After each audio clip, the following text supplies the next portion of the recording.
Okay, welcome to our Erev Shabbat Parashat. That's Parashat Beha'alotecha, the great burden and the great sacrifice of the great Jewish leader.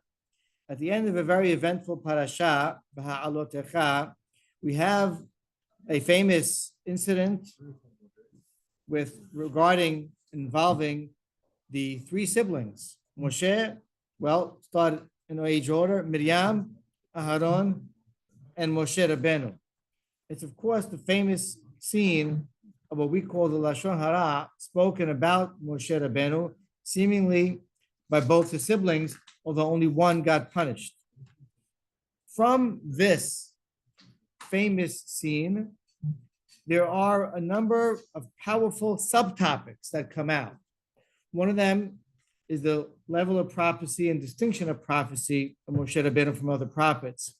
Another is the idea, the power, negative power of Lashon Hara, and the symbolic nature of Sara'at as relates to Lashon Hara.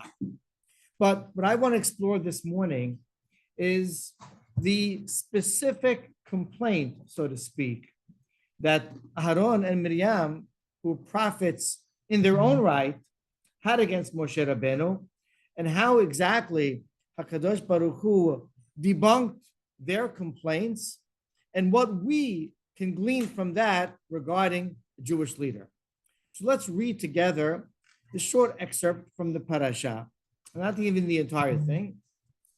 We're in Parashat Beha'alotecha, we're in Perek Yud Bet, chapter 12. We're in the beginning of the Perek, Pasuk Aleph, verse 1. But to the Ber Miriam ve'Aharon b'Moshe, al odot ha'isha ha'kushit asher lakach, ki isha chushit lakach. So Moshe, Miriam, and Aharon spoke. Be Moshe. Be, simply explained here, we'll say, means about Moshe, but it's a funny way to explain it. Be Moshe. Because of Aladot, the Isha Kushit that he married, because he married an Isha Kushit. Vayomeru harak ach be Moshe deber Adonai, Elohim gambanu deber, vayishma Adonai. And they said, was God only talking to us? Was God only talking to Moshe Rabbeinu? He was speaking to us also. What are they referring to? And Hashem heard. Let's stop there for a moment. It's interesting to note, first of all, that only Miriam subsequently was punished, which leads some to say that she was the speaker, and Aharon, although guilty as well, was complicit in that he was the listener, thereby being a participant, but not an active participant, and perhaps therefore deserving less of a retribution from Hashem. But let's leave that on the side. Who is this Isha Kushit, which Miriam and Aharon referred to when describing whom Moshe married? Well, we know from Parashat Yitro that he married the daughter of Yitro, someone named Sipporah. She's being here called an Isha Kushit. Now, Kush is an African nation. Is that what it's referring to? I'll present to you three theories. One of them, you can read it as she right over here, that Kushit is not referring to a place of emanation, a good geographical location. Rather, it's a very positive description of physical attributes. It means a beautiful looking woman. What's their claim based on that? That it says Lakah, he took her, he married her, implying that was only at one point in time, but that status did not remain. And rather, when we know this from Midrashim, that afterwards he decided to separate himself from her. Does that mean actually divorce her, or just a physical separation from her, but possibly divorcing her? Why would he do such a thing? Perhaps because he had to attend to the business of the nation. That, according to Rashi's Perush, his comment, is the complaint of Miriam and Aharon. Others, like the Rashbam, bring up this source that is both from Midrashim and also explicit in secular history, and that is that Moshe Rabbeinu, during his status as a refugee and an escapee from Par'ah, he was on the run as Par'ah wanted to kill him. During those years, and there you can say around 60, so to speak, lost years where we don't know about Moshe Rabbeinu's life, he was a fugitive. And he was 40 years, tells us the Midrash and the books that he calls the Divrei Hayamim, a king in Eretz Kush, in an African nation. There he took a queen. Apparently that's this woman that we're referring to. But he was never actually physically with her. She was a symbolic queen. The siblings, Aharon and Miriam, were not aware of that lack of physical relations, a lack of that relationship, and or absence of that type of relationship. And therefore, they spoke about Moshe in terms of the type and the descendancy and the origin of this woman that he married. Clearly not someone from Am Yisrael, not a Bat Yisrael. Then theory number 3 we'll present is Ibn Ezra. Ibn Ezra says, indeed, she was not from Eretz Kush, from an African nation. She was from Midian. You can call that an African nation, but maybe not deep Africa. But in any case, she had a very dark complexion and almost resembled someone from an African nation. And that's why she was called Isha Kushit. Their complaint or their claim based on that is what? That, again, he restrained himself and practiced abstinence by not being with her because the actual opposite of what she said wasn't so nice looking. Maybe, again, it's a symbolic wife that he took. That was their complaint. How could you not be with your wife? So take your pick. There is a common thread between the three, and that is that Moshe did not act as a conventional, normally as a husband would act in a conventional relationship. He didn't behave as your prototypical Jewish husband. And what right did he have to do that? Interesting why they said that now. And they said, listen, Moshe is not the only prophet here. We're prophets as well. We know the laws as well. We have normal lives. We have spouses. Am Yisrael is all expected to have spouses. What is so different, special, and distinct in Moshe Rabbeinu? Why is he so privileged? Seemingly, that's their complaint. The next pasuk Gimal says, famous statement, incredible description about Moshe. Probably the greatest compliment that God has ever given to man. And that is, Vayish Moshe anav me'od mikol ha'adam asher pnei ha'adama. He's the most humble man on the face of the earth. No one ever lived more contrite than Moshe Rabbeinu. There's an adage in Pirkei Avot that's taught in this honor. In his honor, the person must be me'od me'od haveshef adam me'od me'od shafal ruach. There's no limit to humility and contriteness of a person.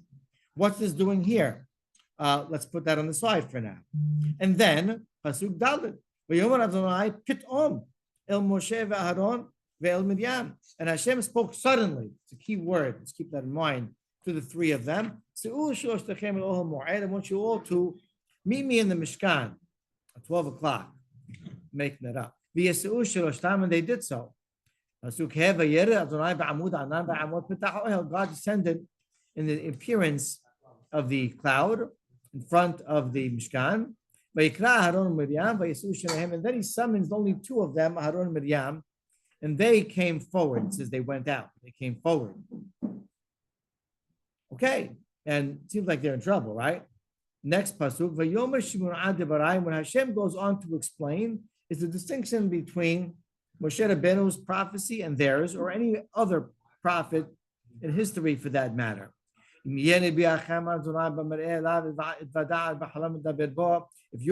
you should have prophesied, it would be in a vision or in a dream. Unlike Moshe, my servant, he is the most loyal in my house, so to speak, or my spiritual realm and among my prophets. So to speak, I speak to him mouth to mouth, not in rhyme or riddle, but in vision. So to speak, he sees the vision of God. And how did you not fear? and be so and not be apprehensive, hesitant to speak about my servant Moshe. Of course, then Hashem leaves, so to speak, and then Miriam has laden with leprosy. Aaron begs Moshe to pray for her. Moshe does so, but she remains in 7 days in that status, and Am Yisrael do not travel. Let's focus for a moment on the last part of this episode with the description of the prophecy of Moshe Rabbeinu.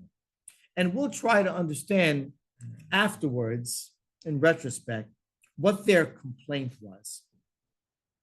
And then try to understand Hashem's resolution or Hashem's debunking of their claim. And then we'll get to our lesson. So these three pasuk, description of Moshe Rabbeinu's prophecy and the distinction between other prophets and his is a full chapter in the Rambam and Halachot Yesodei Torah. And he points out three differences. He says, well, all other prophets, when they prophesize, we know this from certain terminology in the Torah and Nevi'im, they do so in a semi-conscious state only. Sometimes it's in the dream. Sometimes it's in a conscious state, but they go into a semi-convulsion almost like, and they're not fully conscious at that moment. Number two, they are shown their prophecies in a matter of rhymes and riddles, analogies, and examples. Not a clear message, rather one that has to be detected and decoded, so to speak, and unraveled. And finally, other prophets can prophesize when Hashem says it's time to prophesize. They can't just pull the trigger and say, I'd like a prophecy now, God, in a communication with you. All that is opposed to Moshe Rabbeinu. Number one, Moshe Rabbeinu prophesies in the most clear, coherent state of mind and full consciousness at any time, night, day, not sleeping, not in anything but a fully lucid state of mind.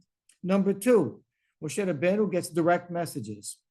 No mashal, no hidot, no rhymes, riddles, no analogies and parables. And number three, Moshe Rabbeinu can prophesize whenever he wants to. He can just begin to communicate with the Kadosh Baruch Hu. And how did you not fear, says Moshe Rabbeinu to them, to speak out against Moshe? Okay. What's with this word pitom, suddenly appeared to them? We'll get to that. Let's work ourselves backwards if we can, but semi-backwards. I'll go to the second segment here, which is the compliment of Kadosh Baruch Hu to Moshe Rabbeinu, the greatest, most humble person currently on earth and in history, we'll say. And in retrospect, we can understand now where, by the way, according to Ora Hayim, that word Be Moshe, they spoke Be Moshe, was actually in Moshe Rabbeinu's presence. Imagine that. They spoke in his presence. This is what we'll call now Lashon Hara. And Moshe didn't flinch. He didn't flinch. That alone deserves to be said. Ha'ish Moshe Anav Ne'od, the most humble man. He didn't retaliate. He didn't defend himself. He just remained in his current position. Even if he wasn't the president, obviously he found out about it and there was no reaction. But further than that, say the Mefarshim, the commentaries, including Ramban and Ora Hayim, that Kadosh Baruch Hu felt the impetus at this point to describe Moshe's distinct and incredible ability to prophesize, because there's no way he was about to defend himself. Do you know why? Because there's no one more humble than him. He won't say a word. Hashem knows he's not going to open his mouth to his defense whatsoever, because he's that humble. And therefore, I must tell you, I must be explicit in describing the uniqueness of this man and his ability to prophesize, his relationship with me. And that's why the Kol Betin Emanu, no one in my house in the spiritual realm can be compared to him as loyal and as trustworthy, so to speak, in his prophecy. You need to know this because he's not going to say a word. Heish Moshe Anav Me'od. And that's perhaps why you don't know this right now, because of how humble he is. And therefore, because of his contrite state of being, I must speak out and defend and describe this man to you. Now that makes sense. That's why that sentence is so appropriate here. And now we can start to reflect back. They perhaps, as close as they were, and familiar as they were, more than anyone else about Moshe Rabbeinu, didn't really understand Moshe Rabbeinu. But because of the word pitom, suddenly, they did understand. Let me explain what that means. What that means is as follows. What was their complaint? Ishakushi. He is not behaving as a conventional husband. He's not carrying out the practices of a regular marriage. And they said, it's a hard job, but listen, we're expected, we live here in the physical realm. We're here on earth. We have spouses. Are we any different? You got to do what you got to do. There's expectancies over here. You're busy? Well, find time. You want to leave yourself in a more sanctified and separate level and just thinking you're not with but we're in the natural realm here. This is, God forbid, not Christianity, which hadn't come for thousands of years. They believe in abstention. We don't believe in such things. We believe in the natural order of the world. And a person eats and dresses and he procreates and he's with his spouse. And that's the way things should be. Why, Moshe, are you making yourself into some unnatural human existence over here? Is that the way you're modeling for everyone else? That it's a free-for-all? That anyone who wants can decide to elevate himself on such a pinnacle and abstain from natural human behavior, which is, of course, guided by the Torah? That was their complaint. What makes him so different and special? And that's when HaKadosh Baruch Hu, before he had to say a word, he answered them with an action. It says he appeared to them. Again, the word is Vayomer Hashem Pitom, suddenly, to Moshe, Aaron, and Miriam. Pitom means suddenly, literally, even in modern Hebrew. And explained the Mefarshim Rashi right over here, says this was an example before you even describe the distinction of Moshe's prophecy and the uniqueness of it and how he's different than them. Right there and then, they felt something. What was that? They've never experienced anything like this before. To let them know that don't think that Moshe made a mistake. Because you know who you're talking about? You're talking about someone who doesn't live a life that you live. And see how you felt just now? That I appeared to you, you weren't ready, you weren't prepared, you were fully conscious. It doesn't feel right, you're not comfortable with it. I appeared to him any moment. It doesn't have to be Ed Kavua, says Rashi. You don't have to schedule an appointment with him, the prophet. He's ready to roll. And further says the Ramban, that you have normally to prophesize, receive from Abraham and all the prophets, they have to get into they have to meditate in a mental state that readies them. And all of a sudden hit them. I'm not ready for this, says Moshe, Aharon and Miriam. And just with that feeling, that sensation, their question was answered. I'll give you a further idea to extend that word pitom. We know that after Matan Torah, by the way, and they said, hey, he's not the only prophet. We're prophets also. And in fact, we were all prophets in the Har Sinai when we experienced that degree of communication with HaKadosh Baruch Hu. But you know what? This is what Rabbi Hirsch explains.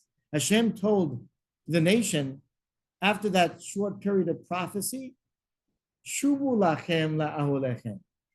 Go back to your tents. Now live a normal life. And to Moshe, Hashem said, V'ata po amod imadi. You'll never go back to a normal life. You will never have a normal life. You're in my realm. You're in the spiritual realm. You're on my committee table, my round table. You'll never leave it. And therefore, you'll never go back to a normal family life. And you'll never have a normal conjugal intimacy with your wife. because you can't be there anymore. Yes, you're a physical human being, but you're not going to behave as one because I need a special, distinct emissary to the Am Yisrael and the rest of the world, and that's you. And Miriam and Aharon have overlooked that difference and maybe never even understood that difference. But now, put on with that sudden prophecy, now they're beginning to get a taste and a flavor of what Moshe Rabbeinu lives with every moment of his life. Moshe Rabbeinu, no, is not you. Is not normal. He has to carry upon him the weight and the burden of the nation. He has to be ready to speak to me at all times and every moment. He has to be the conduit between God and the people. Every single hour of his waking day, that never ends. And so Moshe Rabbeinu had to call a shot. And it was very different and unique than anyone else ever. But I'm backing that decision. Yes, it's a little bit sad. He wasn't with his wife. He didn't lead that normal spousal relationship. But that there's no choice. Because in order for that leader, the leader of such distinction, such magnitude, to be who he is, he can't have that normal functioning, physical, natural, human family life. He is Moshe Rabbeinu. Bechol beti ne'eman. You understand now, Miriam and Aharon? Do you feel the pitom suddenly? You have now a flavor of how he exists every second of his life. Now do you get it? Now do you understand why you shouldn't have spoken to him even a word, even a letter about Moshe Rabbeinu?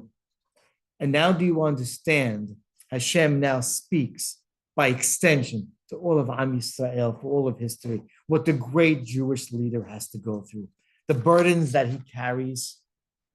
Do you understand the responsibility that he bears at every moment? Don't judge the great Jewish leader.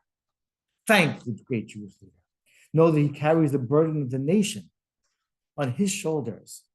And we rely upon his zichuyot to carry us.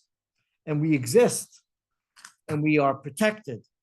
And we have great salvations that we had last night, miraculously, against our enemy, our prime chief enemy, Am Yisrael, because of the zichut of the great leaders of Am Yisrael.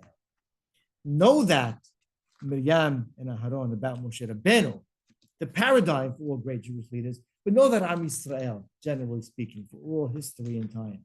And to have great Jewish leaders, we never judge, of course, but we appreciate, we say thank you, and we say, now we understand what it means, maybe a little bit, to be a Moshe Rabbeinu and a great Jewish leader. Amen v'amen. Shabbat shalom.